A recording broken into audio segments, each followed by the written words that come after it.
जय हिंद मेरे सभी भाइयों बहनों को। क्या आपने बिहार शिक्षक भर्ती का फॉर्म भरा है?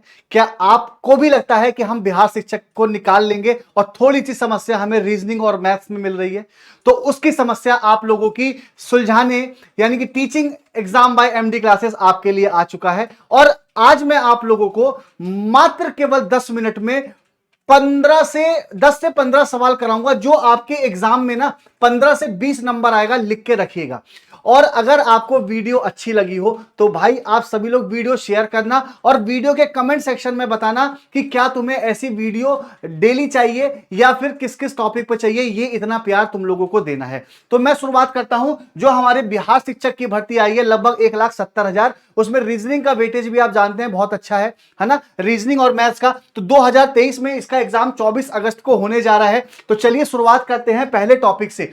पहला टॉपिक न्याय निगमन, लिख के रख लो। ये सवाल आपका 100% आपका एक क्वेश्चन आना है, 100%। अब इसकी ट्रिक जान लें। इसको पढ़ाने के लिए देखिए बहुत मैक्सिमम टाइम लेते हैं ना लोग, मैं इसमें मात्र केवल 1 मिनट में। देखो सभी आम अमरूद हैं, तो भैया हमारे इसमें सभी आम जो हो जाएंगे वो किस में हो जाएंगे? अमरूद में हो जाएंगे।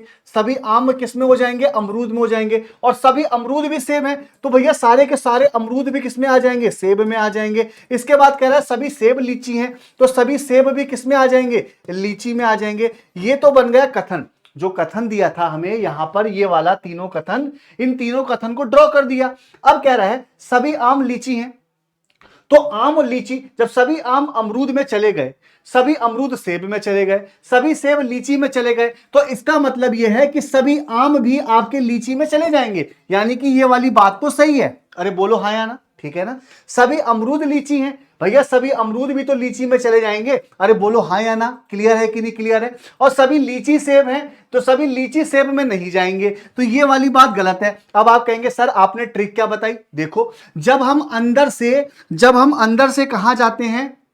बाहर की तरफ। जब हम अंदर से बाहर की तरफ जाएंगे तो हमारा चाहे सभी वाला निष्कर्ष हो और चाहे कुछ वाला निष्कर्ष हो, ये दोनों के दोनों हमारे क्या होते हैं? सही होते हैं। नोट कर लेना कॉपी में। और जब आप बाहर से अंदर जाओगे, जब आप बाहर से अंदर जाओगे तो सभी वाला आपका रॉन्ग होगा, केवल कुछ ही वाला आपका क्या होगा? सही होगा। नोट कर लेना। पहला कॉन्सेप्ट क्लियर। तो इसमें आपके ये दोनों सही हैं और ये वाला आपका क्या है? रॉन्ग है। पहला टॉपिक क्लियर हुआ? हुआ नहीं हुआ क्लियर? अब दूसरा सवाल कैलेंडर का। कह रहा है कि 3 जनवरी 2015 को रविवार है, फिर 28 जनवरी 2015 को कौन सा दिन होगा? अरे यार एक काम तो बताओ यार, ये महीना तो सेम, साल भी सेम, केवल डेट में ही तो डिफरेंस है। एक बात बताओ, अगर 3 तारीख को रविवार है, अच्छा खुद सोच के बताना अगर नहीं कैलकुलेशन कर पाओ। अगर 3 को रविवार है, फिर रविवार कब होगा? 7 दिन बाद होगा। कब होगा? 10 को होगा।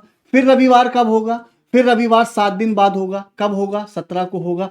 फिर रविवार 7 दिन बाद होगा। कब होगा? 24 को होगा। 24 को रविवार, हमें 25 को क्या हो गया? सोमवार। 26 को क्या होगा? मंगलवार। 27 को क्या होगा? बुधवार। 28 को क्या होगा? गुरुवार। ये तो वो ट्रिक है जो आप लोग गिन गिन के करेंगे, लेकिन क्या इससे आपका बिहार शिक्षक निकल जाएगा? आप कहेंगे नहीं निकलेगा ना, तो भाई ट्रिक का सामना तो करना पड़ेगा। अब देखो मेरी ट्रिक, केवल इतने पन्ने पे ट्रिक को खत्म कर दूंगा। क्या है ट्रिक समझिएगा। अरे एक बात बताओ मुझे कि 3 और 28 के बीच में कितने दिन है भाई? अरे सिंपल सा, 28 में से 3 घटा दो ना। सर जी 25 दिन है। भाई इन 25 दिनों में आपके फालतू दिन कितने, मतलब कितने सप्ताह कंप्लीट हो गए? तो 7 ही कम 7, 7 दूनी 14, 7 या 21, 3 सप्ताह कंप्लीट हो गए। तो जब आप इसमें से 7 से डिवाइड करोगे तो 4 आपका शेषफल आएगा। अरे बोल दो हाँ या ना। 4 शेषफल आएगा ना, तो जो शेषफल आया है उसको रविवार में जोड़ दो। देखो रविवार में 4 जोड़ने पे सोमवार, मंगल, बुध, बृहस्पति, अरे आ गया ना गुरुवार।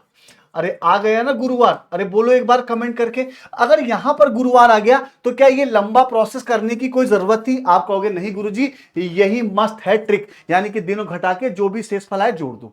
ठीक है, दो टॉपिक क्लियर। तीसरा टॉपिक देखो ये वाला, एक घड़ी में ना आपसे कोण निकालने को पूछता है, कोई दिक्कत नहीं, एक आपको घंटे का समय देगा, एक मिनट का समय देगा, ठीक है ना बाबू, क्लियर है ना, एक घंटे का समय देगा, एक मिनट का समय देगा। तो करना क्या है, कुछ नहीं करना है, जो भी आपको घंटा दिया हो उसको 30 से गुणा कर दो, और जो भी मिनट दिया हो उसको 11/2 से गुणा कर दो, क्लियर है ना। तो 3 तिया 90 है ना भैया, 30 तिया 90, और यहां पे अगर काटेंगे तो 20 आ गया, यानी कि ये 220 आ गया, और 220 में से 90 घटा देंगे तो कितना बचा बाबू, अरे बोल दो ना।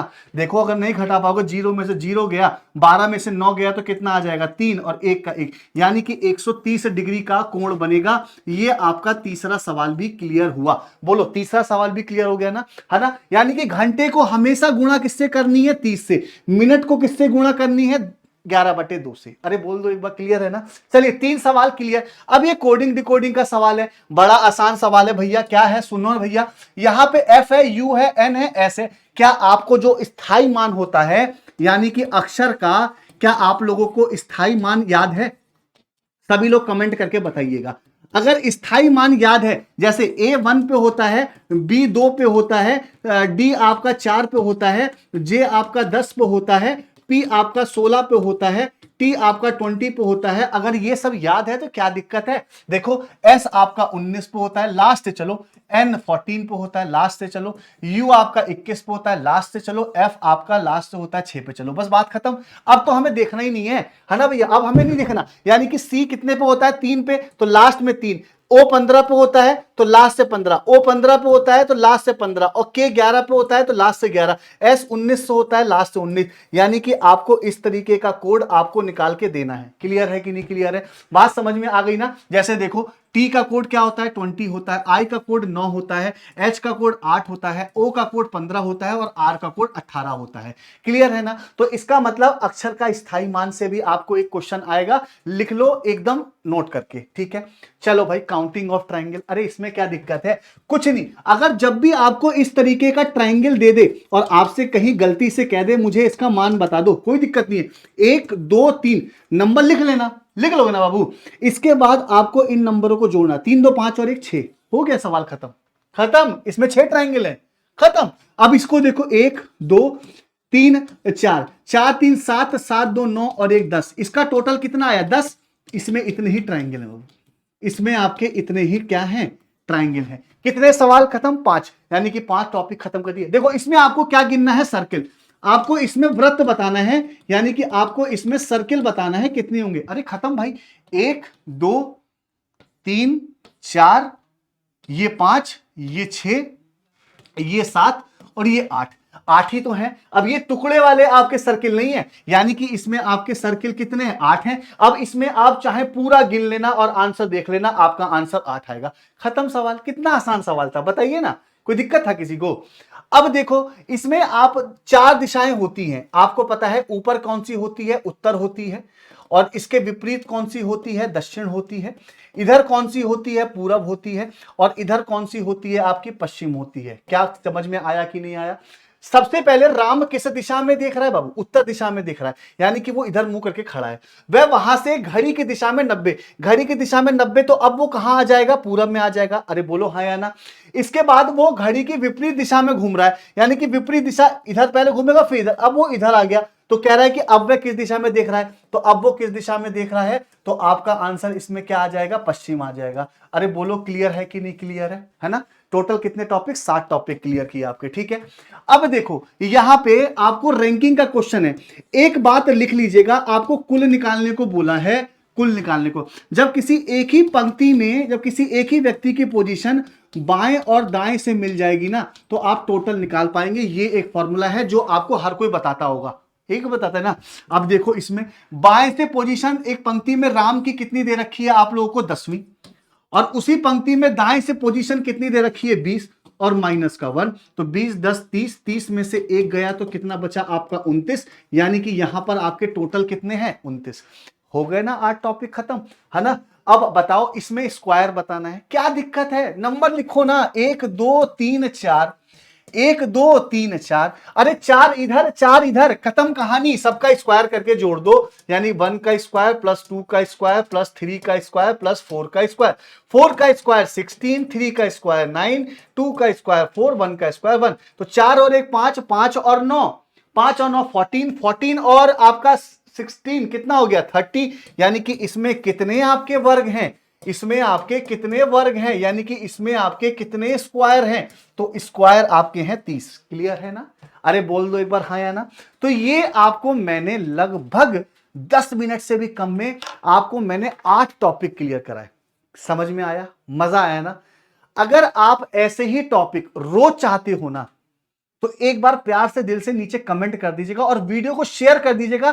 बिहार में उन बच्चों को जिसको रीजनिंग में डर लगता है, रीजनिंग का डर खत्म कर दूंगा बिहार के एग्जाम तक, ये मेरा वादा है आप लोगों से। लेकिन उसके लिए आप लोगों को teaching exam by MD classes के वीडियो को शेयर करना होगा, इतना ना कि आवाज गूंजे उस बिहार के 38 जिलों में कि हो चुका है आगाज, एमडी क्लासेस की टीम आपके लिए उतर चुकी है। फिर तो आप लोग वीडियो को शेयर, वीडियो को लाइक जरूर करिएगा, अपना प्यार और वीडियो कमेंट में बताइएगा कैसा लगा आपको, समझ में आया ना? और समझ में आया तो फिर आप क्या चाहते हो ये भी कमेंट करके जरूर बताइएगा। मिलते हैं नेक्स्ट वीडियो में। Thank you.